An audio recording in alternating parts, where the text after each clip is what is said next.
Estamos al aire. Hola, muy buenos días a todos. Muchas gracias por acompañarnos el día de hoy en la hora de la sostenibilidad.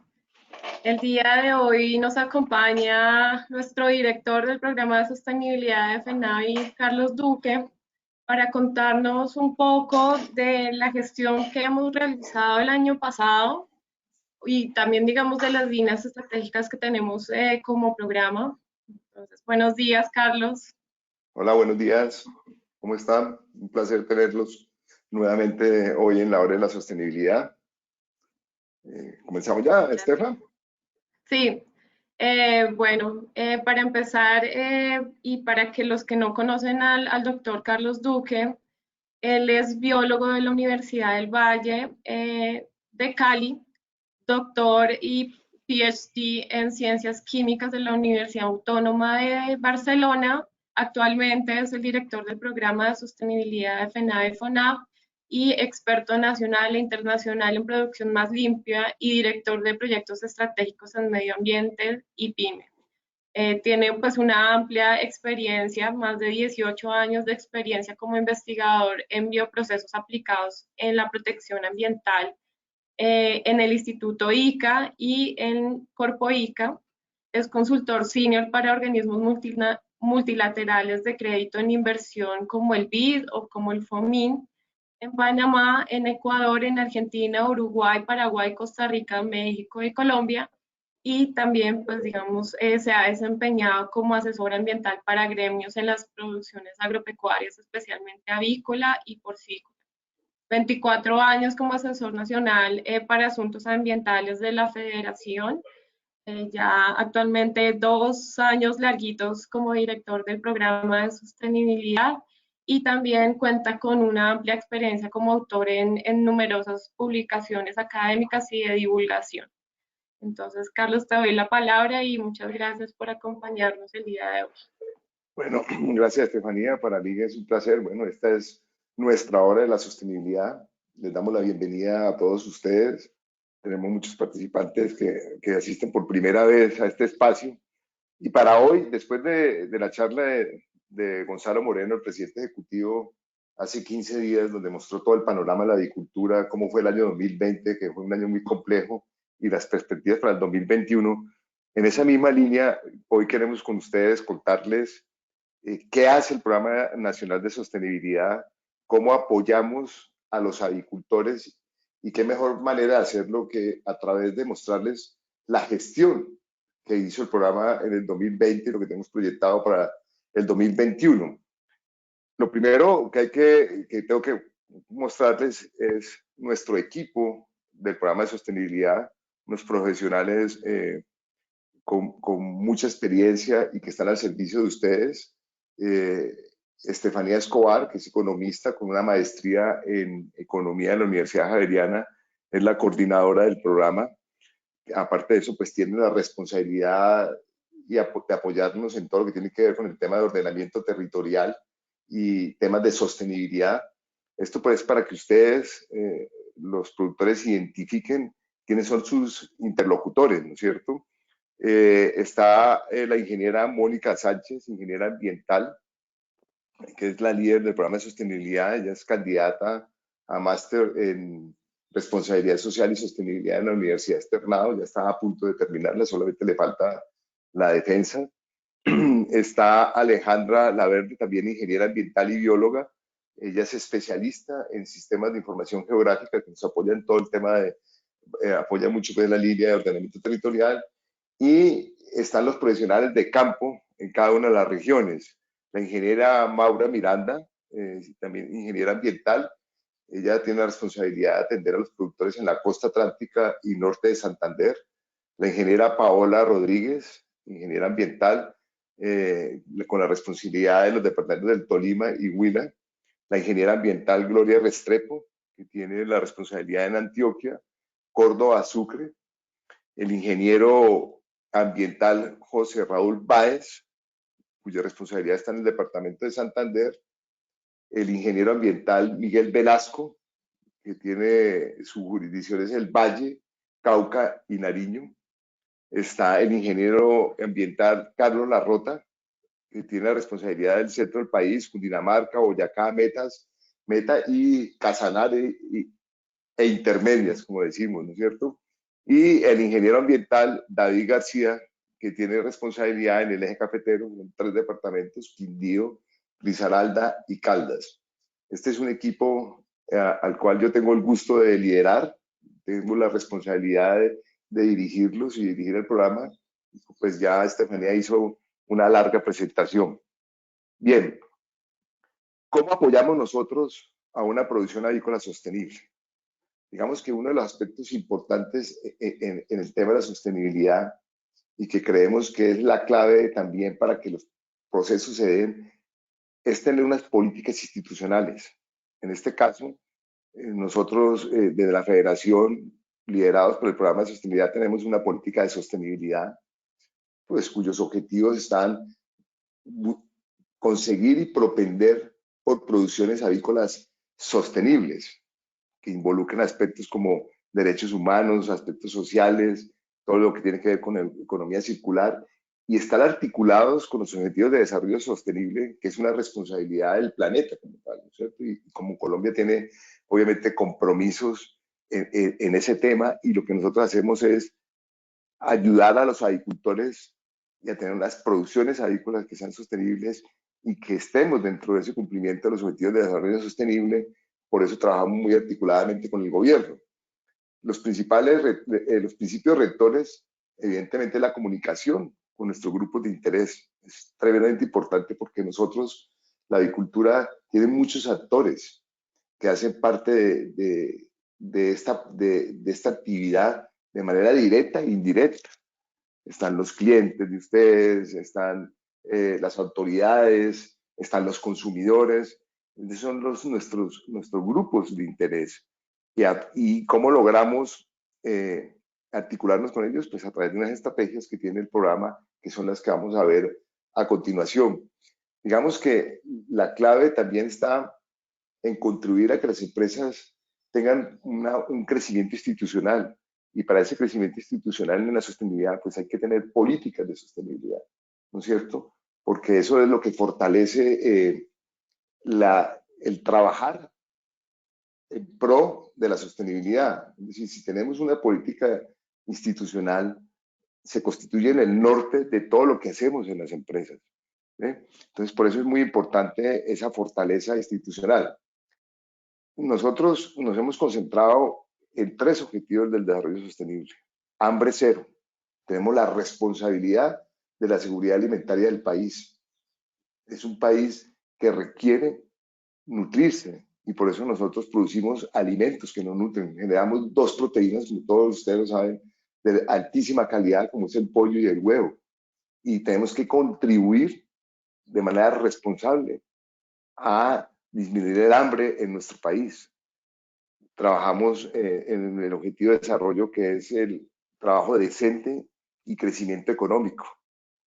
A veces creemos que los temas ambientales son una barrera para el desarrollo. Resulta que no. El tema ambiental tiene que involucrarse de manera articulada, pero definitivamente tiene que haber un desarrollo económico. Tenemos que contribuir y el sector avícola es quizás uno de los sectores del sector agropecuario que mayor aporte tiene al crecimiento económico del país. Y finalmente está todo lo que tiene que ver con producción y consumos responsables. Para esto, el programa tiene 4 líneas estratégicas que voy a describir y que es la gestión que nosotros hacemos con ustedes, los productores, es como apoyamos a los productores en todo este camino de la sostenibilidad. La primera línea estratégica es el ordenamiento territorial y productivo. Aquí el objetivo es desarrollar actividades y herramientas que permitan reforzar la participación del sector en los espacios de concertación local y regional, en todo lo que tiene que ver con los instrumentos de ordenamiento del territorio. Es decir, nosotros tenemos como objetivo visibilizar la importancia de la agricultura en los territorios, como una garantía para mantener la seguridad alimentaria del país. Entonces, esta es una línea tremendamente importante. Ustedes todos lo saben, la agricultura en los últimos años ha tenido un crecimiento importantísimo, como lo mostró el doctor Gonzalo Moreno en su charla, Y obviamente también los municipios, las ciudades se han ido desarrollando, ¿no es cierto? Normalmente lo que conocemos como esa nueva ruralidad, pues se ha hecho a expensas de los territorios donde se producen los alimentos, ¿no es cierto? Entonces, esa relación que se ha creado, pues es una relación que genera en muchos casos conflictos y tenemos que resolverlos. Y parte de resolverlos es que las comunidades y los territorios, los entes territoriales entiendan la importancia que tiene la avicultura para el desarrollo de sus mismos territorios, ¿no es cierto? Entonces, aquí nosotros apoyamos a los productores en todo lo que tiene que ver con las discusiones en el ordenamiento del territorio. Ustedes lo están viendo allí. El año pasado hicimos 53 informes a productores. Una de las especialidades que ha desarrollado y que se ha fortalecido esta línea de ordenamiento es hacer análisis de los territorios. Cuando decimos 53 informes a los productores, cuando un productor nos envía a nosotros, por ejemplo, las coordenadas donde está su predio y nos envía el concepto del uso del suelo. Nosotros a partir de allí hacemos todo un análisis eh, muy a fondo de cómo es la situación de su unidad productiva en el territorio. Esto es extremadamente importante porque nos permite, primero, garantiza la permanencia en el territorio, ¿cierto? Y segundo, nos permite tener claridad de cómo debemos abordar las situaciones de conflicto que se presentan en el territorio por cuenta del ordenamiento territorial. Adicionalmente, nosotros desde el programa acompañamos a los productores en las discusiones de los POTs, y esto tengo que decirlo que en el último año, en los últimos 2 o 3 años, sí que ya somos conocidos dentro de los entes territoriales y de hecho en muchos de los territorios nos llaman cuando se van a presentar las discusiones. En este caso nosotros apoyamos, siempre trabajamos de manera concertada con las directoras seccionales de cada uno de los departamentos donde está la avicultura, ¿no es cierto? Entonces así hacemos un trabajo de acompañamiento y discusión en los planes de ordenamiento territorial, en los planes de ordenamiento departamental, en los esquemas de ordenamiento territorial para los municipios más pequeños, ¿no es cierto? Ahí hay algunos ejemplos donde hemos trabajado municipios importantes como Bogotá, Fusagasugá, Ginebra en el Valle, ¿sí? Donde acompañamos a los productores visibilizando la agricultura y la importancia de la agricultura como lo he manifestado en estas discusiones de la concertación de los planes de ordenamiento territorial. Este es un tema muy importante porque además cada vez más los productores nos acompañan en estas discusiones. Y lo digo de esta manera porque hubo una época en que los productores no participábamos en esas discusiones y allí, obviamente, cuando nos cambian o nos modifican el uso del suelo, pues vamos a tener dificultades enormes, ¿no es cierto? Se pierde esa seguridad jurídica que es tan importante para el desarrollo de nuestras actividades y por eso la participación es tremendamente importante y en los últimos años ya hay una conciencia entre los productores de participar en estos escenarios. Adicionalmente tenemos otros trabajos como por ejemplo la validación de datos de las granjas. Esto va muy de la mano de los perfiles territoriales. Nosotros analizamos los territorios, vemos por ejemplo cuántas granjas hay de postura, de huevos en un territorio determinado, el número de aves encasetadas, vemos los territorios potenciales para el crecimiento de la industria y este es un apoyo que hacemos obviamente a los productores para que sepan y que tengan claridad en dónde pueden crecer las granjas, en dónde pueden haber más dificultades, ¿no es cierto? Eh, todos estos temas también nosotros tenemos unos programas muy claros de capacitación, por ejemplo, a través de los comités de sostenibilidad, hacemos este tipo de capacitaciones. El año pasado hicimos capacitación en el eje cafetero, en Antioquia, norte de Santander, Sucre, entre otros municipios. Un tema que es muy importante, esto es de cara a lo que les acabo de contar, pero es de cara al trabajo que hacemos directamente con los productores, ¿no es cierto? Cómo los asesoramos. Pero hay un trabajo que es tremendamente importante y es buscar la seguridad jurídica de la producción avícola en los territorios. Y en este caso, nosotros estamos muy bien articulados con otras instituciones y participamos activamente en las consultas o en la formulación de los decretos, resoluciones que reglamentan toda la organización del territorio. El año pasado, digamos, o los últimos 2 años, hemos hecho un trabajo muy interesante. Hay un pacto por Colombia en el sector carne que incluso ha liderado la vicepresidencia, y en unión con la SAC hemos discutido muchos artículos o decretos que estuvieron en consulta para el ordenamiento territorial, decretos cuya responsabilidad es del Ministerio de Vivienda. Quiero resaltar de manera particular, el decreto 1232 del 2020, donde se define el concepto de vivienda rural dispersa. ¿Por qué quiero resaltar esto? Porque este es un tema en el cual hemos trabajado en los últimos 7 u 8 años y no más, ¿sí? Para definir lo que es una vivienda rural dispersa. ¿Por qué? Ustedes saben que a nosotros las viviendas siempre nos tenemos que sacar una concesión de agua o un permiso de vertimiento, es decir, los permisos ambientales, ¿no es cierto? Y la vivienda, por ejemplo, de los trabajadores, la vivienda de los galponeros, de los administradores en las granjas, no se consideraban como una vivienda rural dispersa. Entre otras cosas, porque las definiciones no eran muy claras, ¿no es cierto? Entonces aquí hicimos un trabajo muy fuerte con la SAC y con otros sectores productivos, y tengo que decirlo claramente, liderados por el sector avícola, ¿no es cierto?, para que se hiciera una definición clara de lo que es una vivienda rural dispersa. Como ustedes lo ven allí, es una unidad habitacional localizada en el suelo rural, de manera aislada, que se encuentra asociada a las formas de vida del campo, y esto es lo importante del tema, ¿no es cierto? Y no hace parte de centros poblados rurales ni de parcelaciones destinadas a vivienda campestre.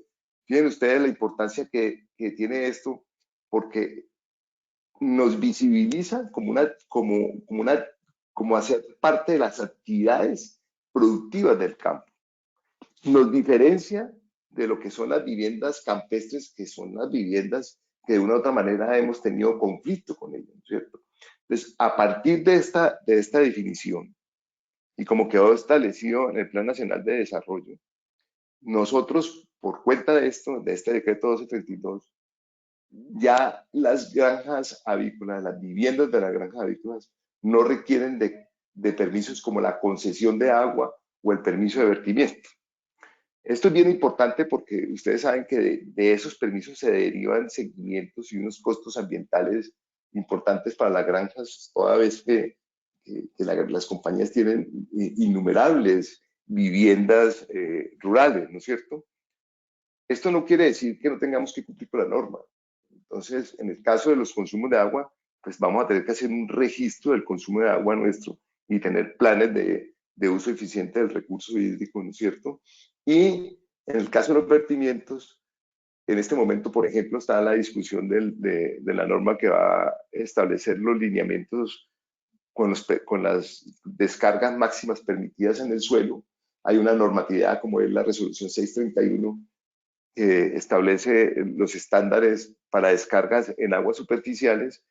Entonces, lo que nosotros vamos a tener que hacer, la obligación nuestra es cumplir con la normatividad, es decir, es caracterizar nuestros vertimientos, registrarlos, pero no tener un permiso de vertimiento. Y esto se hizo pues gracias a un trabajo muy largo con el Ministerio de Vivienda. Otro de los temas en los cuales hemos trabajado y trabaja bastante y que ha tenido un esfuerzo muy grande el año pasado es el tema de la UPRA.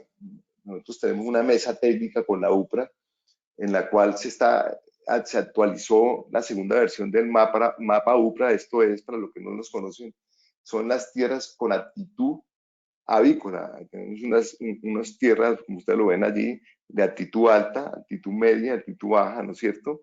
Y se definen unas áreas que no son aptas o de exclusión legal para la agricultura.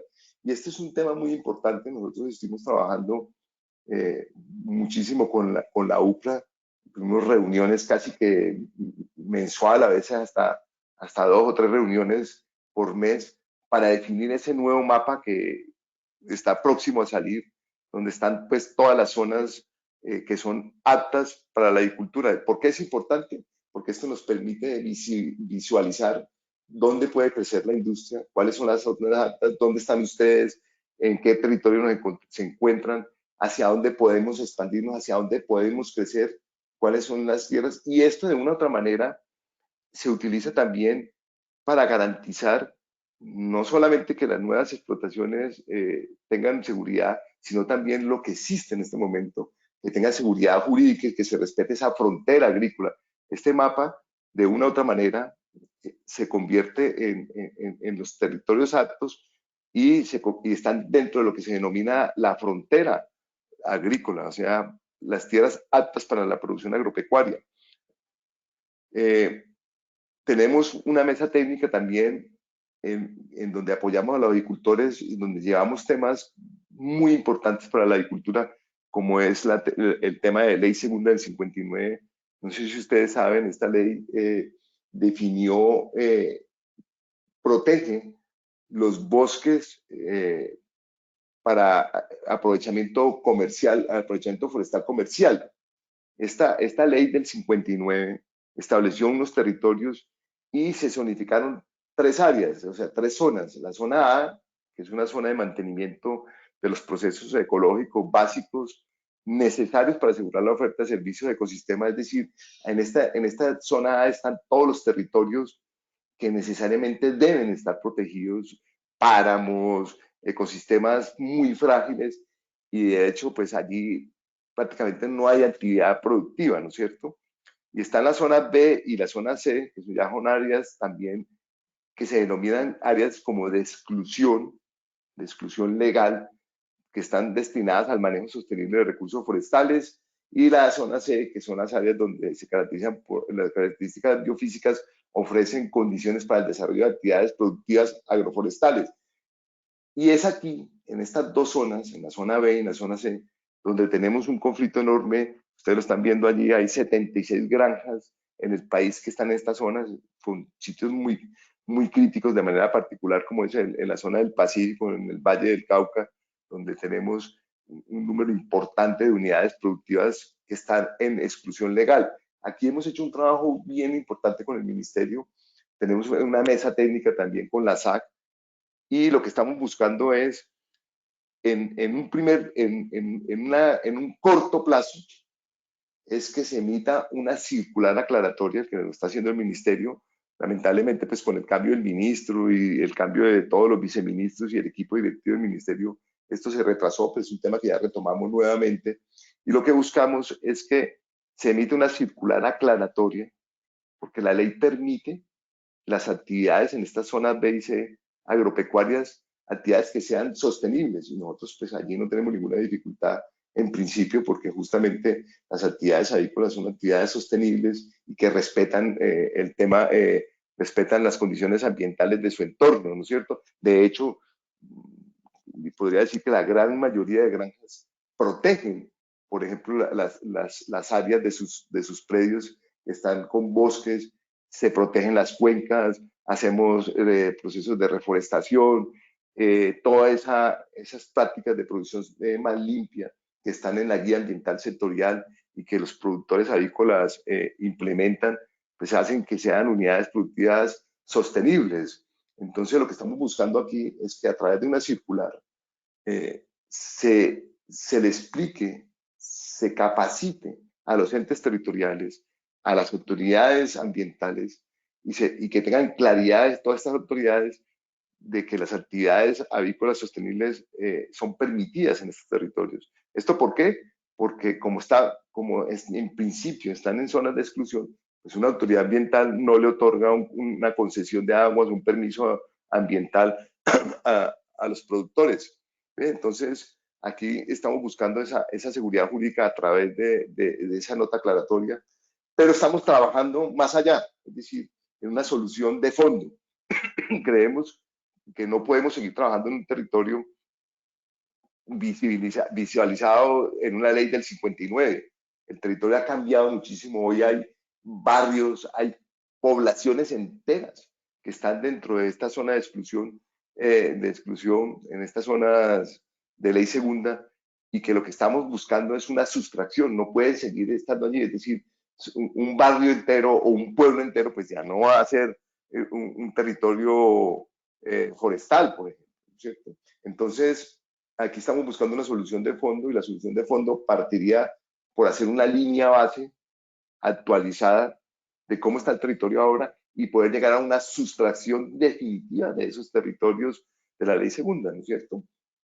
Entonces, ese es un trabajo, digamos que es del mediano plazo, es un trabajo mucho más complejo, es un trabajo que incluso tiene tintes políticos, pero pues ahí estamos trabajando para proporcionar por lo menos los elementos técnicos para llegar a esa sustracción de estos territorios, ¿no es cierto? Asimismo, como les mencionaba, pues todos los decretos que hay nosotros los analizamos muy juiciosamente. Como ustedes lo ven, hay un decreto de actualización de que es el decreto 1077 del suelo rural, y ahí nosotros hacemos un análisis, como digo, muy juicioso, insisto en eso, muy detallado de los decretos, ¿no es cierto? Y hay cosas tan sencillas como ustedes lo están viendo allí, ¿no es cierto? Suelo rural. Entonces, cuando hablan del suelo rural, y dicen por razones de oportunidad o por su destinada a usos agrícolas, ganaderos y forestales. Entonces, aparentemente dice, bueno, ganaderos. Entonces, nosotros intervenimos y decimos, bueno, un momentico, sugerimos que se cambie la palabra ganaderos por actividades pecuarias. ¿Por qué? Porque es que cuando hablamos de ganaderos, normalmente uno se está refiriendo al ganado bovino, ¿no es cierto? Y resulta que en términos generales, como han estado los decretos y como se ha hablado siempre de la producción agropecuaria, uno habla de actividades agrícolas y actividades ganaderas. Y cuando uno pregunta, venga, ¿usted a qué se refiere con actividades ganaderas? Entonces dice, no, pues ahí está incluida la avicultura, está incluida la ganadería bovina, está incluida la porcicultura. Entonces parece que quedáramos ahí como camuflados de una u otra manera. Y parte del trabajo nuestro es justamente visibilizar el sector agrícola. Porque los problemas de la ganadería son muy diferentes a los problemas de la porcicultura, muy diferentes a las actividades agrícolas, ¿no es cierto? Entonces, nosotros sugerimos cambios que aparentemente son sencillos, de ganaderos como pecuarios, ¿no? Y hay otros cambios que son, incluso, van mucho más allá, como el que ustedes ven allí. Se mencionan las actividades agrícolas y ahí estamos inmersos todos, ¿no es cierto? Entonces, no, actividades agrícolas y pecuarias. Siempre hay que incluir la actividad pecuaria, porque aquí vuelve y pasa lo mismo, ¿no es cierto? Recuerdo alguna experiencia que tuvimos en Nariño cuando estaba organizando un ordenamiento del territorio. Entonces quedó en los planes de ordenamiento territorial como actividad principal las actividades agrícolas. Y en la cabeza de los que estaban haciendo el ordenamiento del territorio, cuando hablaban de actividades agrícolas, pues estaban implícitamente incluyendo las actividades pecuarias. Y el tema quedó así. Años más tarde, cuando empiezan los conflictos y se hace el análisis del uso del suelo, entonces se hablan de actividades agrícolas y alguien dijo, no, actividades agrícolas son estas actividades, son cultivos comerciales, y eso no incluye las actividades pecuarias. Claro, con toda la razón. ¿Ve? Y resulta que los que tenían en la cabeza actividades pecuarias pues ya no estaban. Y eso genera un problema muy complejo y por eso nosotros somos muy juiciosos en que se incluya siempre la actividad pecuaria. Temas de fondo, por ejemplo, como ustedes están viendo ahí en la subsección del suelo rural, cuando decimos hay aspectos que se tienen que considerar en la planificación del territorio, como por ejemplo las determinantes ambientales, las restricciones por amenazas o riesgos de desastres. Entonces, en esas consideraciones, nosotros sugerimos que se incluyan temas como que para el desarrollo de las actividades agropecuarias y en virtud del artículo de la Constitución se incluya una protección a la producción de alimentos. ¿Ve? Entonces, así como hay una determinante ambiental que es de superior jerarquía, pues nosotros también estamos sugiriendo que se incluya una protección al suelo rural y que involucre la producción de alimentos como una determinante también de mayor jerarquía ¿Ves? Toda vez que ahí está en riesgo la seguridad alimentaria, ¿no es cierto? Y así sucesivamente en otros temas, por ejemplo, cuando se dice que se pueden crear, por ejemplo, barrios de interés social en un territorio determinado, pues hombre, cuando se vaya a crear ese barrio, que se tenga en cuenta que ahí hay una preexistencia y que ahí hay unos productores de alimentos como nosotros y que esos tienen que tenerse en cuenta esa preexistencia a la hora de planificar el territorio, a la hora de decidir si se va a crear un barrio nuevo o una vivienda de interés social, pues que se tenga en cuenta que allí hay unos productores de alimentos y que debe respetarse esa preexistencia, ¿no es cierto? Digamos que ese es parte del trabajo que nosotros hacemos en la discusión y en las mesas técnicas y que obviamente pues estamos al servicio de los agricultores. La otra línea estratégica es la investigación y transferencia. Aquí lo que nosotros, el objetivo es adelantar investigaciones que propenden por producciones avícolas más eficientes y sostenibles bajo el enfoque de economía circular. Es decir, nosotros llevamos ya muchísimos años, y eso tengo que decirlo, y ha sido un trabajo muy importante de los agricultores en valorizar los residuos, ¿no es cierto? Los agricultores han hecho un esfuerzo enorme en darle un valor agregado a los residuos y en esto pues FENAVI siempre ha apoyado estas iniciativas y cuando decimos apoyado es desarrollando las tecnologías que permitan esa valorización, darle ese valor agregado a los residuos. Nosotros, obviamente como productores, tenemos una responsabilidad. Y la responsabilidad es que tenemos que manejar los residuos que generamos en las unidades productivas. Es una responsabilidad eh, constitucional, es una responsabilidad legal y obviamente pues es una responsabilidad con el país y con el mundo, ¿no es cierto? Entonces, pues lo que nosotros buscamos es que si tenemos que darle solución al impacto generado de los residuos, esa solución tiene que tener un beneficio adicional y ese beneficio tiene que darse a través de tecnologías que permitan aprovechar todos esos elementos que tienen los residuos. Entonces aquí, por ejemplo, eh, eh, trabajamos dentro de un enfoque de economía circular como lo están viendo allí. Esta línea de investigación y transferencia tiene que estar muy articulada con otros actores, como por ejemplo en los ministerios que son los que reglamentan, porque nos interesa tener unas reglas de juego claras y ahí participamos activamente en la discusión de la normatividad, en la discusión de la regulación. Trabajamos con la SAT, por ejemplo, porque reúne a los gremios agropecuarios del país, que es muy importante. Nosotros somos generadores de nitrógeno, entonces necesitamos asociarnos, por ejemplo, con los generadores de carbono para poder adelantar procesos, como lo vamos a ver un poquito más adelante, ¿no es cierto? Que permitan darle valor agregado a nuestros subproductos, a nuestros residuos que se convierten en una materia prima para otros sistemas productivos. Entonces tenemos que trabajar con la academia, trabajamos con el IDEAN y pues obviamente con los sectores productivos. Todo esto dentro de un enfoque de economía circular. Entonces, trabajamos, por ejemplo, como ustedes lo ven allí, en la generación de fertilizantes, en la generación de fuentes de energía alternas, en química fina, por ejemplo, para obtención de minerales, en alternativas de alimentación, que son temas bien importantes dentro de ese concepto de economía circular y obviamente hoy enfocados también a lo que tiene que ver con cambio climático, ¿sí? Cómo hacemos procesos de mitigación y adaptación al cambio climático, ¿no es cierto? Todo esto, obviamente, requiere de regulaciones y nosotros ahí participamos activamente en las regulaciones. ¿Cuál es el objetivo? Pues mejorar la competitividad y productividad de las empresas, ¿no es cierto?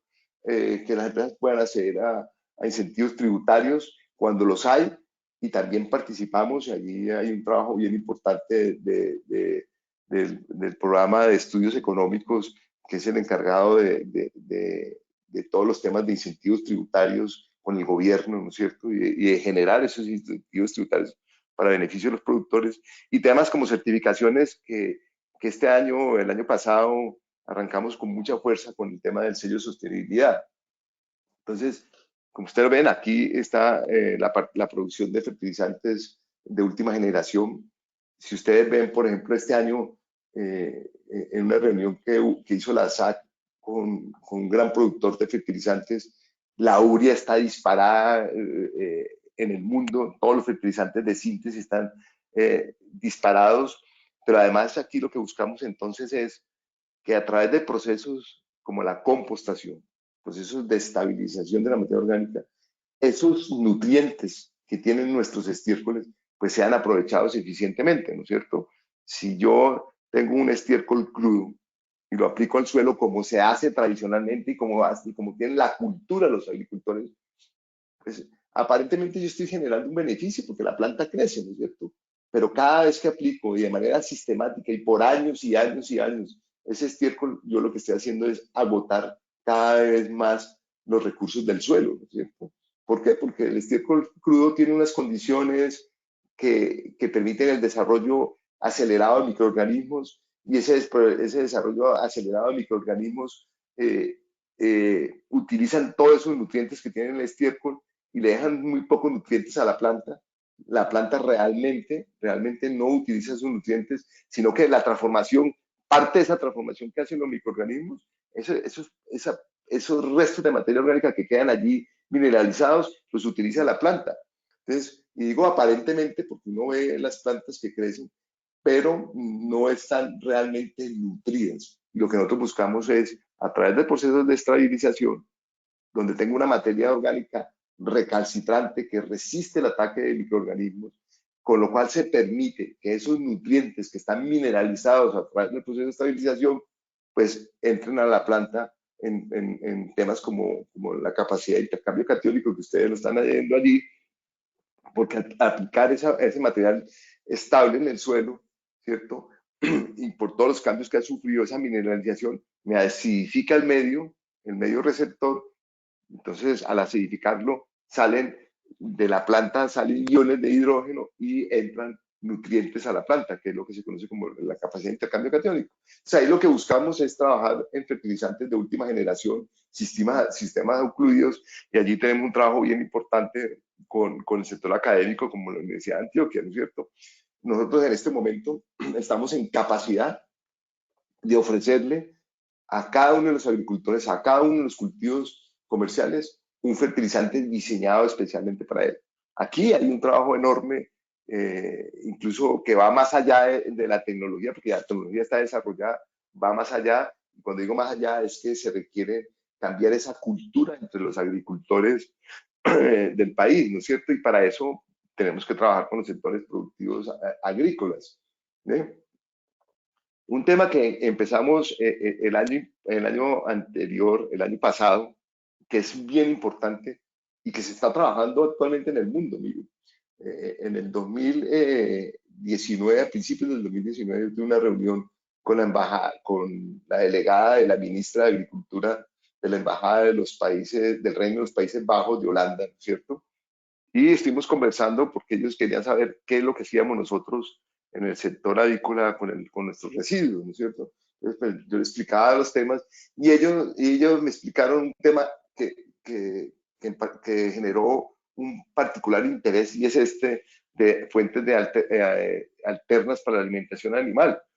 En Holanda y en estos países en Europa se está pensando, Holanda tiene claro que quieren reemplazar toda la soya que importan por la proteína obtenida a partir de insectos. En este caso estamos hablando de las larvas de la mosca soldado, ¿no es cierto? La mosca negra soldado.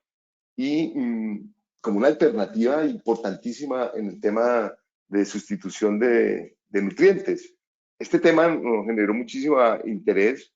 De hecho, se lo manifestamos a la embajada y en un convenio de cooperación técnica que hicimos con la embajada, hay dos proyectos que están siendo financiados por la embajada con la Universidad de Wageningen, que son uno en huevo y otro en pollo.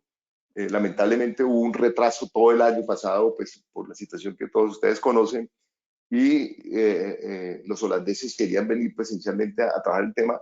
Entonces, este tema sigue avanzando con la embajada, pero lo que hicimos nosotros desde la federación, vamos a trabajar el tema simultáneamente, paralelamente, es decir, lo que ellos están desarrollando es muy importante, pero es importante que nosotros también desarrollemos conocimiento.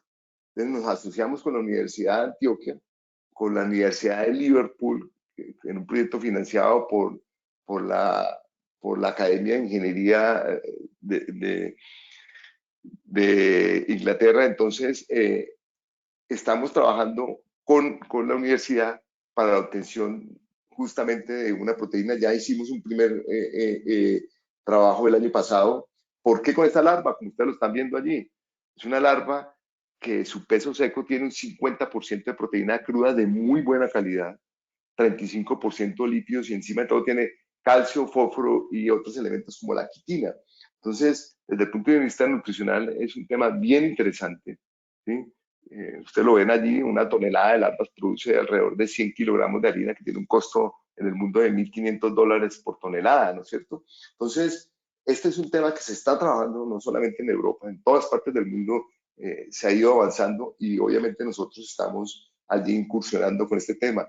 ¿En dónde estamos ahora? Pues estamos en una fase donde se están ya sacando las formulaciones para las dietas y la siguiente fase ya es empezar a suministrar esta proteína a los animales, hacer unas formulaciones para ir mirando cómo está el comportamiento y el desarrollo de las aves frente a este alimento y poder tener pues ya toda la información para llegar a una escala ya superior. Y es un tema pues que consideramos bien importante y usted lo sabe mejor que yo. Los costos de producción en la alimentación es quizás el costo más alto en la producción. Aquí después en una muestra de cómo ya está la cría de, de, de las moscas. ¿Bien?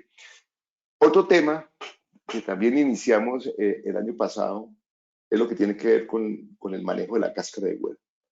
La cáscara de huevo es un problema complejo de manejar, genera impactos ambientales importantes y es uno de los cuellos de botella para el sector, ¿no es cierto? Sobre todo para procesos productivos como por ejemplo las incubadoras o las plantas de ovoproductos, ¿no es cierto? Y resulta que el huevo, la cáscara de huevo, tiene una cantidad de elementos potencialmente atractivos y una importancia farmacéutica, cosmetología, fertilizantes tremendamente importante. Entonces, el año pasado iniciamos un trabajo con la Universidad de Antioquia, ¿sí?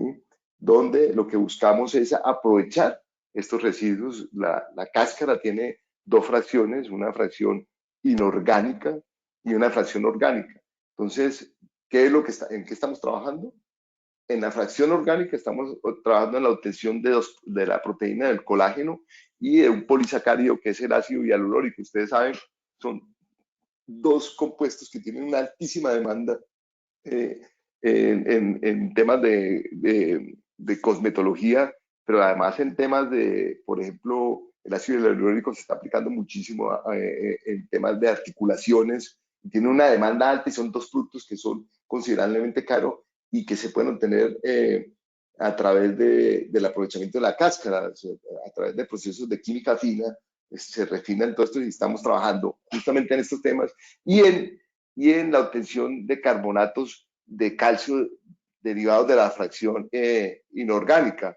Como ustedes lo ven allí, carbonato de calcio, óxido de calcio, hidróxido de calcio. Fíjense ustedes, por ejemplo, que la combinación del hidróxido de calcio con el ácido fosfórico se obtiene la hidroxiapatita, que tiene una demanda altísima, por ejemplo, en temas en odontología, ¿sí? Particularmente hay una demanda muy alta y otros compuestos como el citrato de calcio, el lactato de calcio, glutamato de calcio y una cantidad de nutrientes que están allí. Todos estos elementos los estamos obteniendo, ya hicimos el primer trabajo de aprovechamiento y refinamiento de todos los procesos químicos que hay allí. Este año estamos comenzando la segunda fase y es ya escalar el proceso. Entonces, ya vamos a aumentar los volúmenes para la obtención de estos elementos, generar costos de cada uno de estos elementos y mirar de qué tamaño estaríamos hablando del negocio para este tema. Aquí particularmente, pues va a ser muy importante el trabajo de las empresas, cómo se vinculan las empresas. Habrá empresas que están interesadas en decir, yo me voy solo para producir estos productos o se unirán entre sí varias empresas para crear una compañía que genere todos estos productos. Lo cierto es que aquí hay un potencial enorme, enorme en las cáscaras de huevo, ¿no es cierto? Mm, el otro tema es el trabajo en generación de energías alternas que ustedes ya conocen. Hicimos un desarrollo con la Universidad de Antioquia también. Nosotros trabajamos muchísimo con la Universidad de Antioquia. ¿Por qué? Porque la Universidad de Antioquia lleva alrededor de 25 o 30 años trabajando en residuos orgánicos y especialmente muy vinculada al sector avícola. Entonces, en la academia es quizás la universidad y el grupo interdisciplinario de estudios moleculares que lidera el doctor Peláez es quizás el grupo del país que mayor experiencia tiene y mayor conocimiento tiene del sector avícola. Por eso es que tenemos una relación muy estrecha con ellos. Aquí desarrollamos, como ustedes lo saben, un proceso de fermentación exclusivamente con gallinazas, no en procesos de codigestión. En ese momento nos interesaba solamente obtener un biogás, una fuente de energía alterna a partir de la digestión anaerobia de gallinazas, ¿sí? Hicimos todo un proceso, se desarrolló, la universidad desarrolló todo un proceso donde separó la producción de biogás, la fermentación la separó en etapas aisladas, entonces una etapa de hidrólisis acidogénica, donde hacemos una mezcla con agua, que eso fue otra de las condiciones, no mezclar, no utilizar muchísima agua, no utilizar mucha cantidad de agua para no generar una presión. Esa era la visión que se tenía hace 4 o 5 años, ¿no es cierto? Y obtuvimos muy buenos resultados. Una vez desarrollamos esto, ¿cómo funciona? Pues con recursos de FENAVI, nosotros apoyamos esta investigación y esta investigación una vez generada, pues obviamente es aprovechada por los productores. En este caso, como ustedes lo ven allí, una empresa avícola del Valle del Cauca montó un fermentador ya a escala superior y con unos resultados bien interesantes.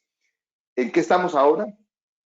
El tema continúa. El Valle del Cauca tiene un clúster de energía inteligente. Nosotros veníamos participando desde el año pasado y este año tuvimos una reunión con ellos. Es un clúster que está coordinado por la Cámara de Comercio de Cali y están pues todas las empresas importantes del Valle del Cauca. El Valle del Cauca tiene una particularidad bien interesante y es que por su topografía, por su clima, por sus características de ser un departamento agroindustrial, se genera muchísimo material vegetal y hay un desarrollo importante de avicultura. Entonces están dadas todas las condiciones para generar un proyecto importante en la producción de energía, ¿no es cierto?, de biogás. Digamos que nosotros planteamos el interés que tenemos desde la federación en este tema de energías alternas. Se hizo una gran discusión al interior del clúster, hay 3 mesas de trabajo y al final nosotros fuimos seleccionados para participar en la mesa de trabajo de desarrollo de negocios. Entonces ahí vamos avanzando para, para buscar una salida importante a las gallinazas y pollinazas en la generación de energía. Simultáneamente a este tema del valle, eh, justamente la semana que viene vamos a tener una reunión con una compañía que es la segunda empresa la segunda productora de gas natural del país. Y ellos tienen interés también en el tema de biogás y de pronto vamos a trabajar en el tema de la costa atlántica. ¿Por qué? Porque la costa y el valle son las regiones del país donde más caro es el gas natural. Y digamos que ese tema del gas natural, pues no es gratuito que estas compañías tengan interés en el biogás. Y es porque las reservas de gas natural pues no son muy claras en qué sentido. Hay voces que dicen que estamos agotando esas reservas de gas natural. Eso no está muy claro. Otras voces dicen que tenemos suficiente, pero lo cierto es que sí hay un interés en biogás y cuando hay un interés en biogás es porque pues, necesitamos buscar fuentes de energía alterna. Entonces aquí estamos trabajando también. Y si se dan cuenta, todos estos trabajos están orientados a darle un valor agregado a los residuos y obviamente pues dar una solución a los temas ambientales. Bien, dentro de la investigación es importante la transferencia. La transferencia es clave porque necesitamos divulgar lo que hacemos, ¿no es cierto?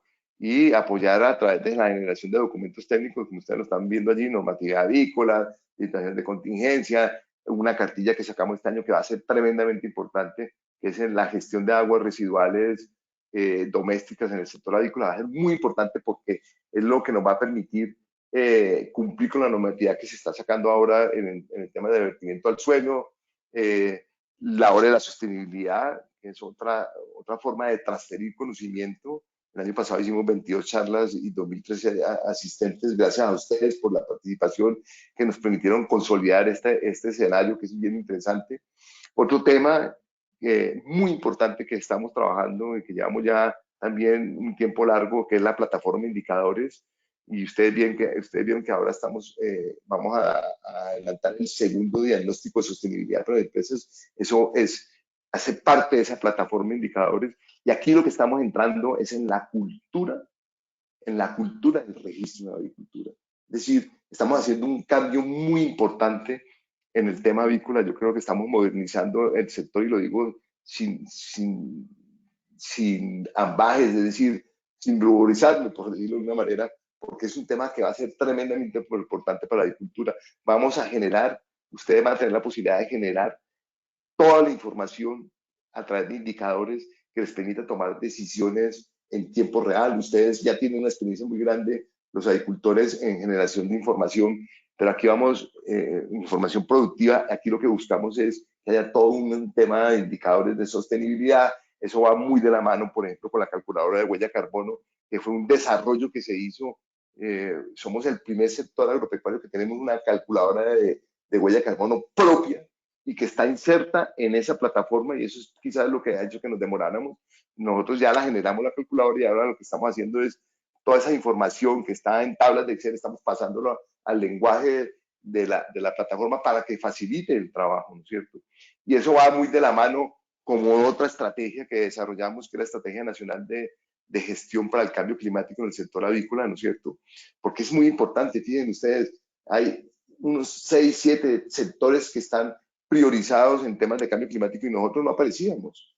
A partir del trabajo que vamos adelantando desde hace año y medio, casi 2 años, ya nosotros figuramos en el panorama de cambio climático.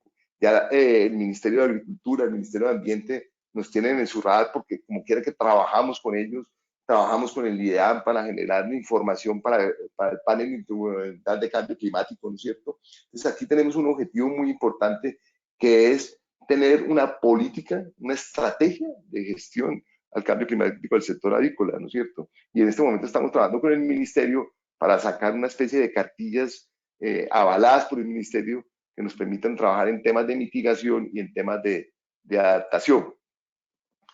La línea estratégica de gestión ambiental, social y sostenible es la línea que nos permite estar más cerca de ustedes en el sentido físico. ¿Por qué? Porque es la asistencia técnica que hacen todos los ingenieros de campo con ustedes. Es el contacto directo en las unidades productivas, que es un tema muy importante. Yo siempre he dicho, si queremos saber cómo está la avicultura, si queremos solucionar los problemas de la agricultura, hay que estar en las granjas, hay que estar en las unidades productivas, hay que estar en las plantas de beneficio, hay que estar en las incubadoras. Es allí donde se mueve la agricultura, ¿no es cierto?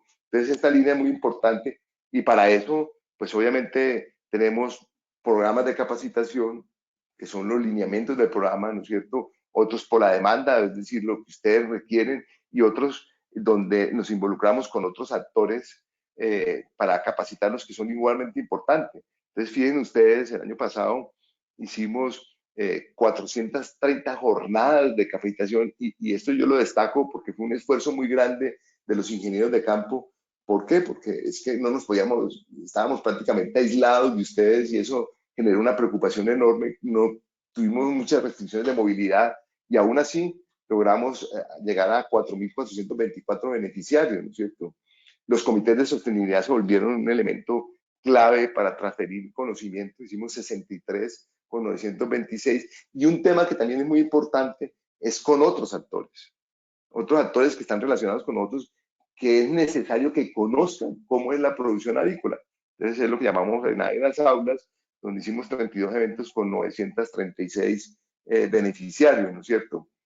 La cobertura es muy importante. Tienen ustedes, nosotros tenemos la responsabilidad de trabajar con los afiliados y no los afiliados, porque ustedes saben, nosotros manejamos recursos del Fondo Nacional Avícola y eso nos obliga. Pero no solamente es una obligación legal, sino que es una obligación ética, si se quiere, pero además es una obligación profesional. ¿Por qué? Porque necesitamos trabajar para disminuir esa informalidad que hay en el sector. Hay muchos agricultores que no están afiliados y que muchos hacen las cosas bien, a veces se cometen errores por desconocimiento y necesitamos que todo el sector avance de manera armónica en estos temas, ¿no? Entonces, por ejemplo, si ustedes lo ven, de las asesorías puntuales de 553 que hicimos, hay 280 asesorías puntuales que hicieron agricultores independientes, es decir, agricultores que no están afiliados. Miramos 50 plantas de beneficio, 10, 15 plantas de incubación, es decir, la atención de la asistencia técnica se hizo en 50 millones de aves encasetadas, ¿no es cierto? Y obviamente, pues ese es el objetivo, mejorar la productividad y competitividad de las empresas. En el tema legal, que es clave para nosotros, ¿no es cierto? Tenemos una matriz ambiental legal que es un análisis de toda la legislación existente. Entonces, por ejemplo, la ingeniera Mónica, que apoya temas, que coordina a los profesionales de campo, también tiene la responsabilidad de estar monitoreando la legislación que va surgiendo, tiene la responsabilidad de trabajar en temas como las agendas con el Ministerio de Ambiente, y allí para nosotros el tema legal es muy importante. Por eso nosotros tenemos una herramienta de trabajo con ustedes, que son las auditorías que les hacemos. Miren ustedes, no somos una autoridad ambiental, hacemos una auditoría para identificar cuáles son los aspectos que se pueden mejorar para cerrar las brechas entre el cumplimiento legal y que nos exige la legislación y ese incumplimiento que tenemos en algunos aspectos. Pero no solamente cerrar las brechas en el cumplimiento legal, sino también cerrar las brechas en el avance hacia procesos de sostenibilidad. Por eso tenemos una guía del sector avícola que es una herramienta de referencia y la cual estamos en este momento iniciando un proceso de actualización. Somos quizás el primer sector que va para una tercera actualización de su guía, esto obviamente avalada por el ministerio, ¿no es cierto? Este tema es un tema importantísimo, igual que todos, y que hace parte de esa cultura del registro, que es el sello de sostenibilidad avícola. Aquí el objetivo es que las unidades productivas vayan mucho más allá del cumplimiento de la normatividad. Estamos trabajando para los sectores huevo, pollo y material genético. Hemos hecho un trabajo bien importante. Aquí rápidamente les muestro esa gestión que inició desde el año 2019 con una primera reunión que acompañé a Gonzalo con el grupo de éxito por la preocupación que hay, por la presión de los grupos ambientalistas, de los grupos animalistas, esa cantidad de auditorías que tienen que hacer los productores para poder satisfacer las demandas de sus clientes, de las grandes superficies. Y digamos que este tema va a ser un tema tremendamente importante.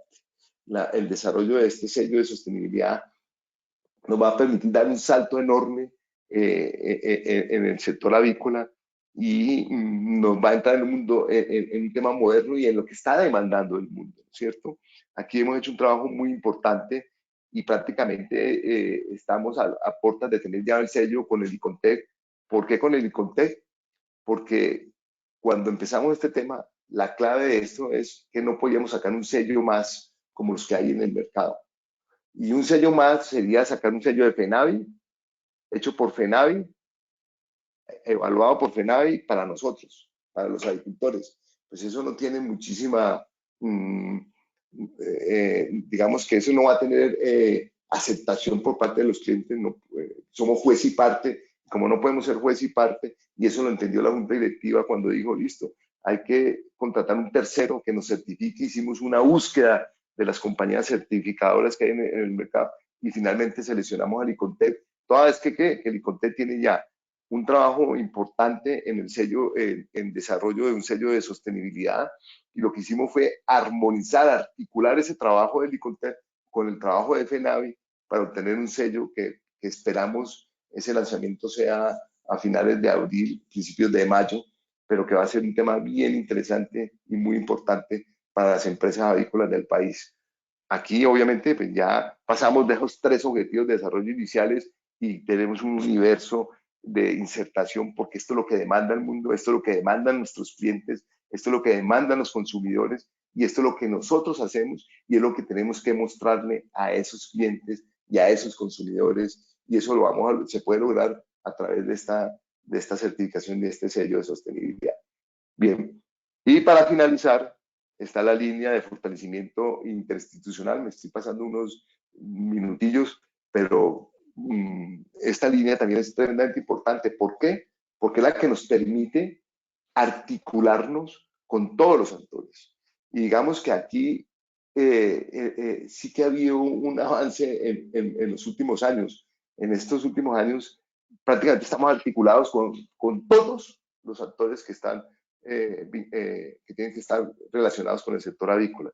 Tenemos relación con las CAR, tenemos relación con el ICONTEC, tenemos relación con centros de investigación como Agrosavia, trabajamos con la UPRA, el Ministerio de Agricultura, con los 3 ministerios, es decir, estamos fuertemente articulados. Yo podría decir que con cada una de todas estas instituciones tenemos agendas muy claras. ¿Por qué? Porque esto es la manera como logramos conseguir todos los objetivos que nos hemos propuesto dentro del programa de sostenibilidad en beneficio de los agricultores del país. Y esta articulación es importante, nosotros no estamos solos, ¿no? No podemos duplicar esfuerzos y lo que tenemos que hacer es hacer sinergias que nos permitan desarrollar todos estos temas. Bien, yo creo que esto es lo que tengo. Bueno, finalmente hay un tema no menos importante y es que desde el programa de sostenibilidad estamos apoyando temas de seguridad. Esto es una solicitud incluso que hizo Gonzalo, presidente de la Federación, y que trabaja también con Estefanía, que ha sido muy importante el trabajo aquí, y trabajamos con la policía en todos estos temas de seguridad, de alertas y de seguridad para los agricultores en el territorio, de cómo nos movemos. Entonces aquí también hay un trabajo bien importante en este tema de articulación pues con la policía. Bien, esto era lo que quería contarles. Yo agradezco mucho su atención. No sé si, Estefanía, hay algún tipo de preguntas o algo. No sé cómo estamos. Sí, bueno, Carlos, los invitamos a hacer preguntas a través del chat. Acá ya tenemos unas preguntas que nos han hecho y bueno, la primera es, ¿cómo accedemos a los resultados de las investigaciones que se han realizado desde FENAVI? Ok, ese es un tema bien importante porque nosotros estamos convencidos, a veces nosotros hacemos muchísimas cosas y de pronto esa información, no sé, a veces no fluye como quisiéramos entre los productores, ¿no es cierto? Y nosotros nos hemos propuesto, de hecho, incluso en el 2009 hicimos un trabajo de hacer un diagnóstico en el tema de cómo podemos mejorar la transferencia del conocimiento que generamos. Y ahí ya hay un diagnóstico bien importante, incluso que superaba las actividades del mismo programa. Es un tema más de comunicaciones de FENAVI que el presidente Gonzalo está trabajando con Leonardo, con el director de comunicación y con todos los programas para modificar, para fortalecer todo ese tema de comunicaciones. En lo que nosotros respecta, la idea es que cada que hacemos una investigación con unos resultados muy claros, lo primero que tenemos que hacer es generar, por ejemplo, cartillas de difusión, como lo que ustedes vieron allí, ¿no es cierto? Y utilizar mecanismos como los comités de sostenibilidad y las jornadas de capacitación con los agricultores en las regiones, donde transferimos ese conocimiento a ustedes, los productores, ¿no es cierto? Entonces allí hay unos mecanismos muy claros de esa transferencia. Igual también los resultados de todos estos, de lo que hacemos nosotros, están en la página web, todas las publicaciones están en la página web. Es decir, lo que buscamos es consignar todo eso en, en, en estrategias de comunicación, ¿no es cierto? Y ahí estamos trabajando para fortalecer ese tema. Tenemos muy claro que es absoluta, que la transferencia del conocimiento es muy importante. Por eso la línea se llama investigación y transferencia, porque es clave que ese conocimiento le llegue al productor, porque además necesitamos desde el programa cuando uno mira la gestión del programa, tenemos muchísimas actividades, muchísimos acciones en beneficio del agricultor, pero lo que necesitamos realmente es que el agricultor incorpore todas esas recomendaciones que nosotros hacemos, que se note allí, como les decía, por ejemplo, en auditorías, cuando miramos ese bache, esa, ese gap que hay entre lo legal y lo incumplimiento legal, entre los avances en sostenibilidad. Necesitamos cerrar esas brechas, ¿cierto? Por eso es muy importante el tema de transferencia a través de todos estos mecanismos que les he mencionado y que cada vez estamos fortaleciendo más. Vale, perfecto. Acá nos pregunta Milady Galindo, ¿cuáles son los requisitos para obtener el sello de sostenibilidad avícola y cuál es el proceso? Bien, digamos que me voy a adelantar un poco porque finalmente va a haber un lanzamiento del sello donde pues vamos incluso a explicar todos estos temas. Eh, ¿Cuál es el procedimiento, Miguel? Lo que hemos establecido es que primero hay un prerequisito legal para poder acceder al sello, ¿no es cierto? Ese prerequisito legal lo hemos trabajado porque, ojo, quiero hacer énfasis con esto no es un sello del programa de sostenibilidad, es el sello avícola de sostenibilidad. Bien, y aquí tengo que decirlo, han participado todos los programas de FENADE, el programa de pollo, el programa de huevo, el programa técnico. Hemos hecho un trabajo bien importante con ellos, hemos tenido toda la colaboración. Digamos que nosotros de una u otra manera estamos liderando el programa de sostenibilidad, pero esto es un trabajo de todos los programas, con los técnicos de cada uno de los programas, por ejemplo, para la definición de esa matriz legal de cumplimiento normativo. Como ustedes comprenderán, tener una distinción de esta, porque además va a ser un sello con todo el reconocimiento.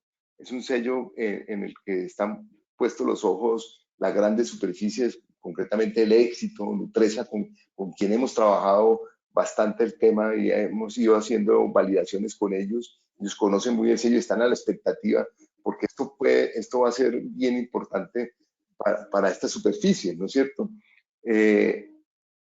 Entonces, el tema legal es el primer requisito, el cumplimiento legal. Entonces, ahí hay un cumplimiento legal en todos los aspectos ambientales, aspectos de bioseguridad, aspectos de inocuidad, de calidad, y que, y que no es otra cosa de lo que tienen que cumplir ya las empresas avícolas.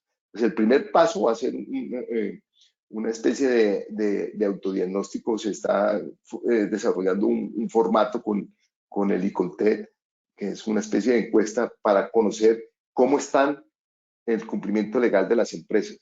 Allí ese es un requisito que va a girar sobre un 95% de cumplimiento, porque pues es un tema legal, no podemos acceder a un reconocimiento si no estamos cumpliendo con los temas legales. Entonces, una vez se cumpla ese prerequisito, ya se entra a lo que tiene que ver con la sostenibilidad propiamente, ¿no es cierto? Entonces ahí pues se van a evaluar todos los aspectos sociales, ambientales, todo lo que tiene que ver con gobernanza, con todo esto. Entonces allí estamos definiendo tres categorías, pues que en ese momento estamos definiendo cómo se van a llamar cada una de las categorías, ¿no es cierto? Pero van a tener unos requisitos de cumplimiento. Digamos que para una primera categoría estamos sobre el orden del 75% de cumplimiento, para la segunda categoría casi del 85%, y de 85 para arriba estaríamos entrando a la tercera categoría del sello. Digamos que eh, esto es lo que les puedo contar, ¿no es cierto? Porque pues todavía estamos ajustando todo este tema de evaluación, ¿no es cierto? Ya hicimos unos pilotos con las empresas. Esos pilotos consistieron en algunas empresas de pollo, de huevo y de material genético, que son los tres sectores que van a participar. Hicimos ya unos pilotos con estas empresas y con otra empresa que es una empresa de acondicionadora de carne, ¿sí?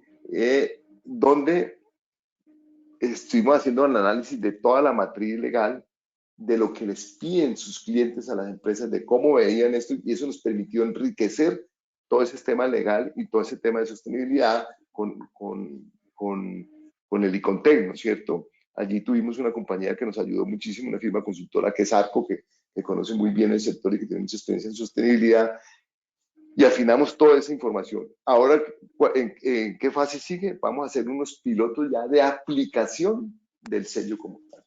Entonces lo vamos a hacer en una empresa de huevo, que ya está seleccionada, en una empresa de pollo y en una empresa de material genético. Es decir, ahí vamos a aplicar el sello. Es decir, como si estuviéramos haciéndolo en tiempo real. ¿Por qué?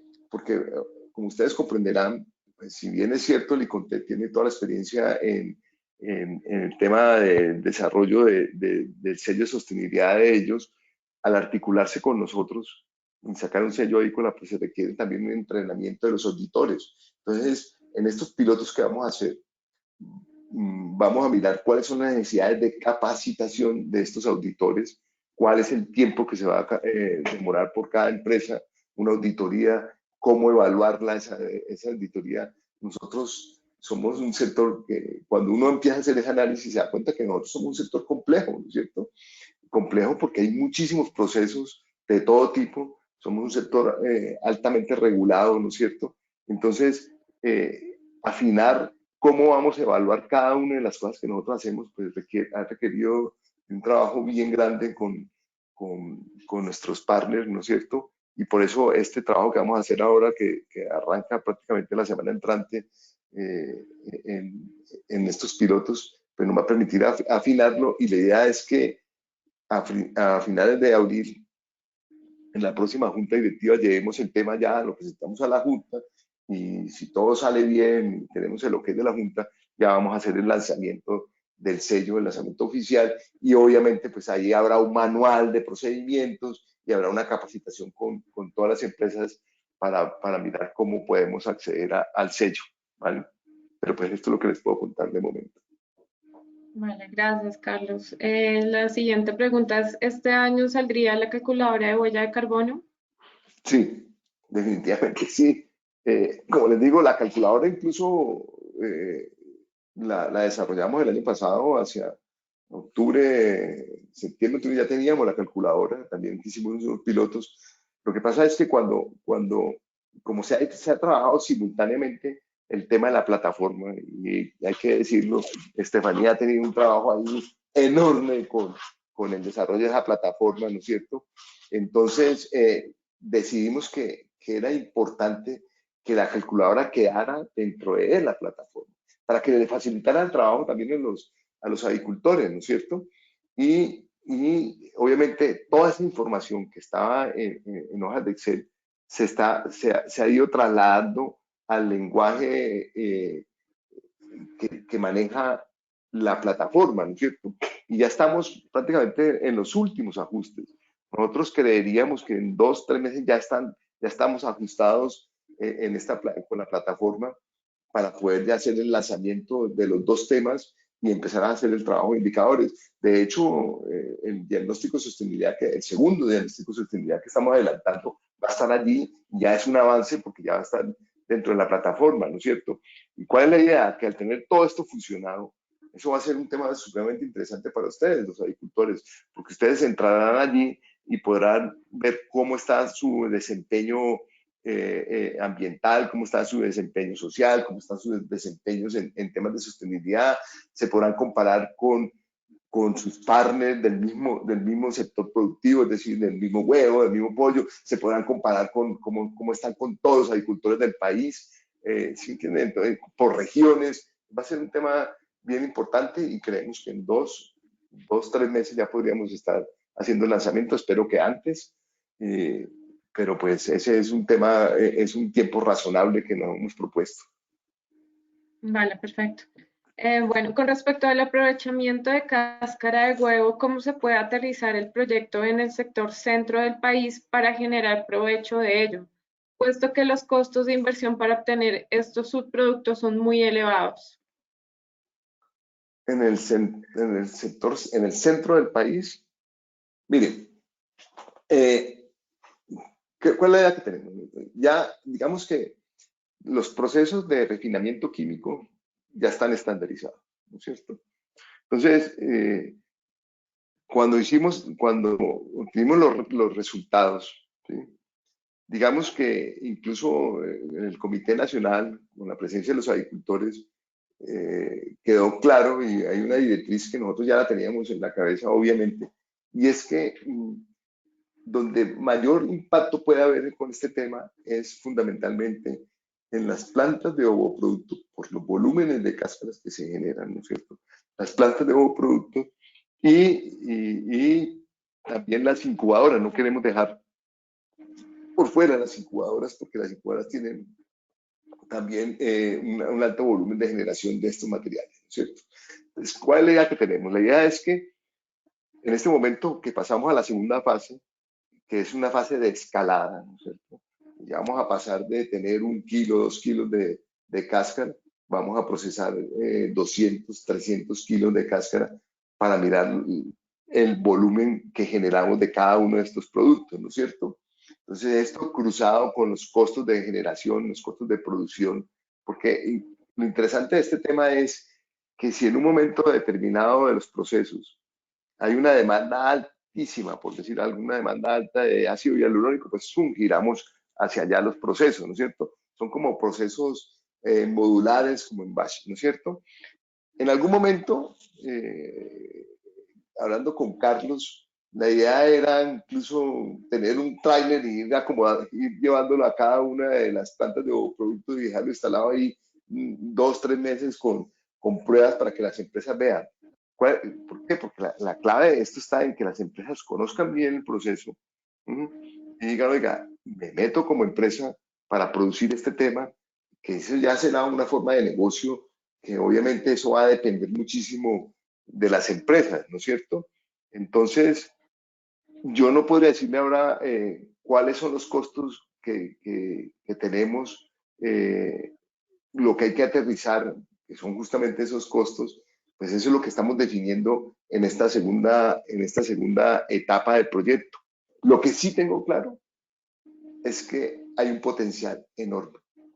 La generación de muchos productos de estos por síntesis química es tremendamente costosa y no tiene las ventajas que tenemos nosotros o que tiene la cáscara de huevo. Es un material biológico, que no estamos hablando de minería, ¿sí? De materiales inorgánicos, sino que estamos partiendo de un material biológico, que incluso la fracción inorgánica es muchísimo más asequible que lo que encontramos nosotros en minería, por ejemplo, ¿no es cierto? Pero además es muchísimo más asequible, más fácil de depurar, pero de muchísima mejor calidad. Entonces, digamos que ese mercado potencial que hay en este momento, como se está moviendo el mundo, esa demanda que hay, es lo que nos permite visualizar que aquí hay un tema bien importante desde el punto de vista económico y de oportunidades de negocio, ¿no es cierto?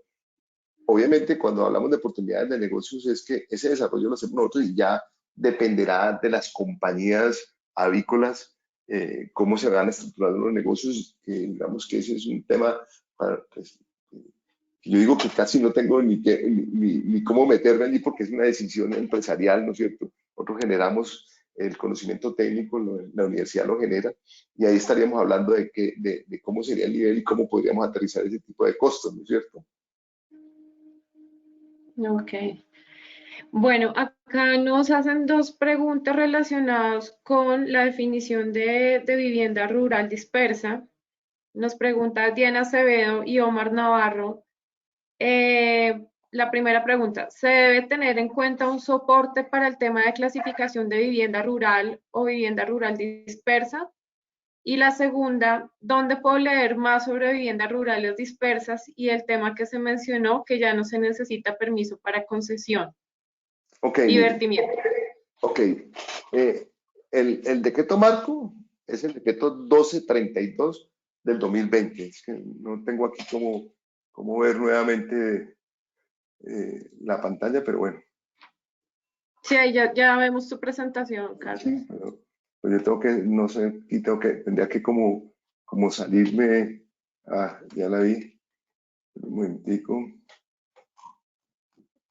Entonces les pongo el decreto. ¿Ok? Aquí tienen ustedes, es el decreto marco, es el decreto 1232 del 14 de septiembre del 2020. No sé si están interesados, pues podemos hacérselo llegar. Si ustedes están registrados en la charla con sus correos, pues podemos hacer una difusión masiva de este decreto, ¿no es cierto? Este es un decreto que habla de todo el tema del ordenamiento del territorio, ¿no es cierto? Miren, en el Plan Nacional de Desarrollo está estipulado, y eso viene de incluso no de este gobierno, sino del gobierno anterior, en los planes nacionales de desarrollo anteriores, donde se habla que la vivienda rural dispersa no requiere de concesiones ni permiso de vertimientos, están exentos de... ¿Qué es lo que sucedía? Que la definición que existía de la vivienda rural dispersa, que en este momento no lo tengo claro porque ahora tengo en la memoria esta, ¿no es cierto? Siempre hablaban de una vivienda que no está conectada a los sistemas, obviamente, de alcantarillado, de servicios públicos, de acueductos, ¿no es cierto? Por eso se habla de esa vivienda dispersa, ¿no es cierto? Y entonces, ¿qué pasaba? Con esa definición, que no era una definición muy clara, ¿cierto? Eh, en algún momento se pidió un concepto del Ministerio de Ambiente. Resulta que cuando se pide ese concepto del Ministerio de Ambiente, en ese momento estaba en tema de los diálogos de paz y y se incluyó dentro de los temas de vivienda rural todo lo que es de vivienda rural dispersa de interés social, ¿sí? Entonces, cuando se le pidió el concepto al ministerio, perdón, un segundito, cuando se pidió ese concepto, el ministerio dijo, no, mire, solamente la vivienda rural dispersa, las viviendas de interés social, son las que están exentas de la concesión y permiso de vertimientos. ¿Ok? Entonces ahí quedamos frenados. Eso, lo puedo decir, eso fue hace como unos cinco años. Incluso nos llegó el concepto del Ministerio de Jurídica, ¿no es cierto?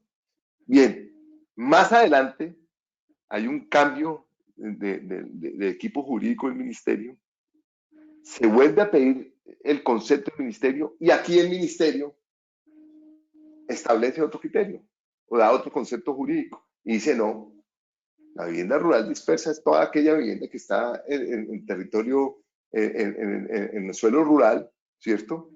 Lo que pasa es que se añade el tema de la vivienda social, de interés social, por cuenta de los diálogos de paz y todo ese acuerdo de paz. Se adiciona la vivienda social, pero eso no quiere decir que se excluya lo que había para la vivienda rural. Entonces, ante estos dos conceptos técnicos, ¿sí? El ministerio nos dice, ya cuando empezamos a hacer la discusión, nos dice, no, mire, esperemos a ver cómo sale el Plan Nacional de Desarrollo, cómo se incorpora la definición de vivienda rural dispersa. Y nosotros allí, desde el programa, hicimos todo un trabajo para que quedara una definición incluso mucho más amplia que esta, más clara de lo que era una vivienda rural dispersa. Si quieren, con muchísimo gusto, yo tengo algunos documentos, también se los puedo hacer llegar, donde estaban las observaciones nuestras y las sugerencias nuestras de lo que debía ser la vivienda rural dispersa, ¿no es cierto? Y allí empezamos a trabajar con el Ministerio de Vivienda, quien es el que reglamenta todo este tema. ¿Ve? Entonces, una vez sale el Plan Nacional de Desarrollo y se consolida que definitivamente la vivienda rural dispersa no requiere de concesiones ni permisos, están exentas, entonces teníamos que tener una definición que involucrara, porque ¿qué pasa? Cuando uno está con las corporaciones autónomas regionales, pues ellos no consideran la vivienda nuestra de las granjas como una vivienda rural, sino que es una vivienda que está asociada a los procesos productivos. Entonces, fíjense ustedes que incluso desde el 2010, cuando sale el decreto 3930, y se habla que se va a reglamentar todo el tema de vertimientos de domésticos e industriales, y no domésticos, perdón. Entonces, desde esa época, desde FENAVI, empezamos a recomendarle a los agricultores que separáramos los procesos. Una vivienda de una granja donde vive el administrador de la granja y su familia, digamos, esa actividad no tiene que ver con la actividad productiva. Entonces, que separáramos los dos temas. Y eso se hizo pensando justamente en todos estos temas, ¿no es cierto? Entonces, ya cuando sale el decreto 1232, sale la definición que ustedes ven allí, que es la unidad habitacional localizada en el suelo rural. De manera aislada es que no está conectada con los sistemas de alcantarillado, ni que está conectada con un sistema de acueducto, ¿no? Que se encuentra asociada a las formas de vida del campo. Y esa es la clave de esto. Y es que quiere decir que están las actividades del campo. Entonces, la forma de vida del campo es la producción agropecuaria, ¿no es cierto? Entonces, nuestras viviendas rurales, las casas de los galponeros, las casas de los administradores, pues están asociadas a formas de vida de campo. Y se lo voy a decir claramente. Incluso en algún momento se habla que, hombre, yo tengo una vivienda, yo vivo en el campo y tengo, no sé, una cuadra, ¿cierto? Y resulta que simplemente es una finca de recreo, pues voy a tener que sembrar o ponerla a producir algún tipo de alimento, algún tipo, verduras, frutas o algo así, para darle un carácter vinculante con la forma de vida del campo. ¿Por qué? Porque es que aquí lo dice y no hace parte de centros poblados ni de parcelaciones destinadas a vivienda campestre. ¿Sí? Que los separa claramente, los define claramente, ¿no es cierto? Entonces, al decir asociada a las formas de vida del campo, nos incluye a nosotros. Y por eso es que hoy nuestras viviendas no requieren de concesión de agua ni de permiso de vertimiento. Diferente pasa, por ejemplo, con los condominios, ¿ve? Que eso sí requieren concesión y de una u otra manera están metiendo en cinturas. Fíjense ustedes que siempre hizo parte de las discusiones, ¿no es cierto? Incluso les voy a decir, la funcionaria del ministerio con que hablábamos esto, la funcionaria del Ministerio de Ambiente, que incluso nos apoyaba, decía, es que este es un tema también de igualdad. No puede ser que a mi granja, a mi vivienda en la granja, le pidan concesión de agua y al vecino que tiene una casa campestre de recreo, pues no le piden concesión. Y digamos que aquí claramente esa desigualdad que había, pues trata de igualarse. Y por eso ahora las viviendas campestres, si usted está en una vivienda campestre, requiere concesión y requiere permiso de vertimiento, ¿no es cierto? Porque no es propiamente asociada, es una finca de recreo, por ejemplo. ¿Eh? No está asociada a la producción de alimentos en el campo. ¿Eh? Entonces, por eso este decreto es el decreto marco. Es importante que ustedes lo conozcan, ahí está todo esto. Y si requieren más información, pues obviamente con muchísimo gusto me lo hacen saber por correo. Yo les enviamos la información de que tenemos nosotros en este momento de todo lo que tiene que ver con vivienda rural. Digamos que Ok, eso es. perfecto. Listo. Acá hay una pregunta, Sandra Ortega. Si se tiene un permiso de vertimientos de aguas domésticas a suelo, ¿cómo le informo a la entidad ambiental que este ya no se requiere por la normativa actual? Pues, bueno, primero que los procesos que están activos, esos tienen vigencia hasta que se vence el permiso, ¿no es cierto? Eh, ahí no se puede modificar hasta el momento. Incluso si yo tuve una concesión y un permiso de vertimientos hoy y me lo dieron por 5 años, pues durante 5 años estoy de una u otra manera amarrado jurídicamente a ese permiso. Eh, no es un, no es algo que nosotros podamos unilateralmente decir, mire, ya no requiero el permiso, aunque fíjense ustedes que en Caldas sucedió un tema muy particular y que sentó jurisprudencia con el tema de los procesos de licenciamiento, ¿no es cierto? Como ustedes saben, el sector avícola no requiere licencia ambiental gracias al decreto 1728 del 2002, ¿no es cierto? Que modificó el decreto 1753 del 94, que era donde nos exigían a los productores avícolas sacar una licencia ambiental para montar una granja nueva, ¿no es cierto? Gracias a una gestión que hicimos desde la Federación, desde FENADE y con la SAC, y con el Ministerio, bueno, básicamente de FENADE y con el Ministerio de Ambiente, pero nos quitaron la licencia. Sin embargo, las corporaciones, como usted no tiene una licencia, y la licencia es por la vía útil ¿cómo se llama? La vida útil de la unidad productiva a la que le otorgaron la licencia, ¿no es cierto? Siempre hay un cobro de seguimiento a los temas ambientales y de licencia y licenciamiento. Y nosotros hemos discutido con muchas corporaciones en estos temas. Y un día yo tenía una conversación con el director de Corpo Caldas y le decía, mira, es que ustedes le están haciendo seguimiento a una licencia y él hizo un análisis técnico y dijo, sí, tiene razón.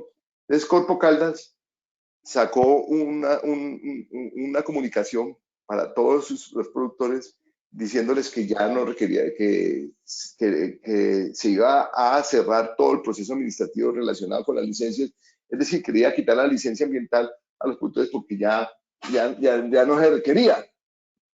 Claro, Jurídica inmediatamente le dijo, no, espera un momentico, usted le otorgó usted le otorgó al usuario la licencia. Y no es usted el que tiene que renunciar, es el usuario el que tiene que renunciar. Y entonces, Corpo Caldas inmediatamente mandó otra carta diciendo, vea, señores productores, como ya no se requiere la licencia ambiental, les solicitamos que renuncien a la licencia. Entonces, inmediatamente los productores renunciaron a la licencia ambiental y entonces se cerraron todos los temas administrativos de licenciamiento y ya no hay ni un solo cobro de seguimiento a licencias ambientales en el territorio, ¿no es cierto? Aquí podría suceder lo mismo desde el punto de vista legal. Usted me otorgó una concesión y un permiso, pues yo ya no lo requiero, entonces renuncio a esa concesión y renuncio al permiso. Pero digamos que ese es un tema que genera mucho conflicto jurídico, no es bien visto por las corporaciones, porque así como sucedió en Corpo Caldas, en la CRC le recomienda al productor, mire, no renuncia a la licencia y llegaron a otros tipos de acuerdos, de acciones en el territorio, ¿no es cierto? Entonces, esto para decirles que de pronto habría una luz jurídica, pero que no vale la pena meterse por allí al generar un conflicto con la autoridad. Si yo tengo un permiso, una concesión de agua por 5 años, un permiso de vertimiento por 5 años y me lo acaban de otorgar, pues son 5 años en que estará vigente ese permiso, ese trámite, y son 5 años en que me le van a hacer seguimiento, se le va a hacer seguimiento a ese permiso, a esa concesión, ¿no es cierto? Ya cuando termine el permiso de vertimiento, por cuenta de este decreto, entonces ya dicen, yo no requiero, mi vivienda es una vivienda rural dispersa y yo no requiero una concesión y un permiso de vertimiento, entonces lo que requiero es un registro del consumo de agua, que para eso el ministerio está trabajando, ustedes han visto que se está trabajando en temas de módulos de consumo, que es un tema bien importante y que yo quiero decirlo claramente, a veces no le estamos parando bolas a ese tema de los módulos de consumo de agua, pues vamos a tener que pararle bolas a los módulos de consumo de agua, porque se están definiendo módulos en todo el país y eso va muy atado a todos estos temas de registros del consumo de agua y lo mismo los registros del vertimiento. Entonces ya no tengo que sacar una concesión, tengo un vertimiento que caracterizo para demostrar que estoy dentro del cumplimiento de la norma. ¿Ven? De momento estamos hablando de vertimientos a fuentes superficiales, que es lo que está reglamentado hoy, que es la 631, o al suelo cuando hay involucrado un acuífero, que hay un riesgo de contaminación de un acuífero, pues ahí se saca la norma, ¿no es cierto? En este momento está en consulta pública la resolución que va a definir los estándares máximos permitidos, los límites máximos permitidos de vertimientos en el suelo. ¿Ve? Y es lo que estamos en este momento, pues, discutiendo, empezando a discutir con el ministerio, porque todavía no está definido, ¿no es cierto? Entonces, lo que va a suceder es que voy a tener que hacer una caracterización para demostrar que estoy cumpliendo con esos límites permitidos para la descarga al suelo y no va a requerir el permiso de vertimiento. Vale, Por eso, gracias, Carlos. Acá perdón, nos... quiero complementar algo. Por eso es que es muy importante el tema, la experiencia que ha desarrollado, por ejemplo, el eje cafetero y en algunas regiones, algo en el valle, ¿no es cierto?, con el tema de los humedales. ¿Por qué? Porque es que ese va a ser un tema bien importante. Ustedes saben que los sistemas sépticos no es que sean la maravilla en depuración, ¿cierto? Entonces, de pronto podemos quedar por fuera y necesitamos sistemas terciarios, por ejemplo, como el tipo de los humedales, y eso nos va a permitir estar tranquilos con respecto a lo que se nos va a venir con relación a las descargas en suelo. Listo, Estefanía. Acá hay dos preguntas, tenemos tres, cuatro preguntas más y ya digamos que estamos como un poco pasados del tiempo, entonces las voy a hacer rápidamente para que tus No, respuestas también sean sí, un porque poco más cortas. listo. Eh, Primero, están relacionadas con las concesiones. Entonces, la primera es, en el caso en el que el agua de la fuente hídrica se vaya a utilizar para consumo de las aves y también para consumo humano de las viviendas de los galponeros, ahí se requeriría concesión de aguas. En el caso de las aves, sí. En el caso de la vivienda, no. Y ese es un tema que es de reglamentación. Es un tema que hay que definir en la práctica cómo lo vamos a hacer, porque nosotros estamos acostumbrados a pedir concesiones siempre mixtas. Aquí lo que vamos a hacer es que vamos a pedir una concesión solamente para el consumo de las aves. Entonces va a haber que tener una diferenciación entre cuál es el aforo que yo consumo para el consumo doméstico humano y cuál es el aforo para el consumo de las aves. Y la concesión se va a pedir sobre el consumo para las actividades productivas, aves y alistamiento de la granja, pues sí, de las instalaciones. Listo. Esa misma pregunta nos hacía María Arnovia Bocanegra, si para las granjas avícolas se requería concesión de aguas para el consumo de aves. Entonces, sí se requiere. Sí. Eh, Esta interpretación de la norma y su significado de la vivienda rural dispersa impacta de gran manera el ejercicio de la autoridad ambiental y por ende las corporaciones ambientales tendrán una reacción resistente, ya que se pierde el control sobre las descargas domésticas rurales. Siendo así, es claro que si tenemos concesiones o permisos vigentes debemos seguir con ellos y que cumplan su vigencia. Espérame un segundo. Sí, El asunto es que es cómo actuar con los nuevos y con los que se van venciendo. tal cual, es un poco lo que le había explicado. Primero, ojo con esto, no es una interpretación, es lo que dice la norma, ¿cierto? Es lo que está establecido en la norma. Y evidentemente sí, está claro, no, y cuando salió esto, y siempre lo hemos, digamos que esto lo hemos previsto desde siempre, y es que en muchas regiones posiblemente van a haber conflictos con este tema, ¿no es cierto? La semana pasada, es que no recuerdo muy bien en qué región, en Antioquia, con una de las corporaciones, decidió cerrar los procesos de concesiones y agua, o sea, lo tiene claro, que no requerimos y lo que vamos a mirar es el tema del registro del vertimiento, el registro del vertimiento y el registro del consumo de agua, pero ya lo tienen claro, y eso es una corporación, creo que fue con Antioquia, lo digo claramente, ¿es cierto? Y es un avance muy importante entre las corporaciones. Que todas vayan a hacer lo mismo, no, va a ser muy complejo, pero nosotros sí preveemos conflictos con algunas corporaciones porque claramente las concesiones y los permisos, todos estos trámites ambientales son trámites en los cuales entran recursos a las corporaciones. Tienen un costo económico y que muchas corporaciones reciben dinero, bueno, todas reciben dinero y muchas viven de esto, ¿no es cierto? Entonces, obviamente esto va a impactar a las corporaciones y se van a generar conflictos, pero para eso está la norma y es un poco la gestión que nosotros hacemos con el ministerio, lo tenemos claro, que en un momento determinado, cuando se enfrente un conflicto, pues vamos a tener que buscar también el apoyo de todas las instituciones, pero el principal apoyo es el tema legal, que es lo que está establecido en la norma. Y sí, lo que esté vigente, pues me manera vigente hasta que se venza el permiso correspondiente, ¿no es cierto? Acá nos dice Juan Felipe Chavarría, igualmente lo que realmente impacta en los permisos de vertimiento es el cumplimiento de los parámetros y los altos costos de caracterización. Exactamente. Eso sí, indudablemente eso es un tema, miren, es un tema clarísimo, clarísimo, que obviamente se sale de nuestro alcance porque la normatividad es así, ¿no es cierto? Hay una norma Entonces, no necesito un permiso de vertimiento, pero necesito cumplir la norma. Es decir, es lo mismo que sucede cuando cuando las empresas descargan, las plantas de beneficio descargan en el sistema de alcantarillado. Usted no necesita un permiso de vertimiento en el alcantarillado, pero tiene que cumplir con lo establecido en la resolución 631. Entonces, usted hace una caracterización que le entrega anualmente o sea, el conducto es entregárselo al sistema de alcantarillado y el sistema de alcantarillado tendrá que transferirse esa información al ministerio, a la CAR, perdón.